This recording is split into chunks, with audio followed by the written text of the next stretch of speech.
आपको लगा था बीजेपी जीतेगी? क्योंकि बहुत सारे लोग ये मान रहे थे कि इस बार बीजेपी की दाल नहीं गलने वाली। चुनाव बहुत बदला।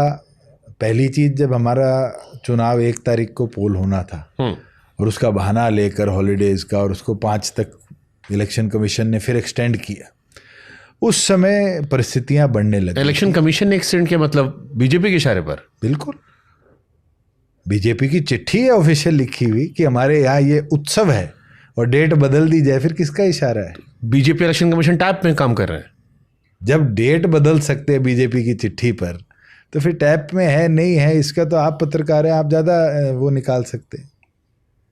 मगर मैं आपको एक चीज़ बता सकता हूँ। नहीं, इलेक्शन कमीशन हर बार ये कहता है कि जब इलेक्शन में विपक्षी पार्टी जीतती हैं तो वो तारीफ कर देती हैं, जैसे ही बीजेपी जीतती है वो कभी ईवीएम का, कभी टाइप का आरोप लगा लेती है।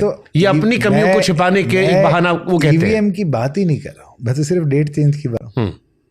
बड़ा स्पेसिफिक चीज़ है, हरियाणा उदाहरण है कि इलेक्शन कमीशन पहले 1 तारीख चुनाव की निकाल देता है और फिर अपने आप एक बीजेपी के पत्र के ऊपर और उसको चेंज करके 5 तारीख कर देता है। क्या फर्क पड़ा 1 से 5 में? 1 से 5 में बहुत फर्क पड़ा।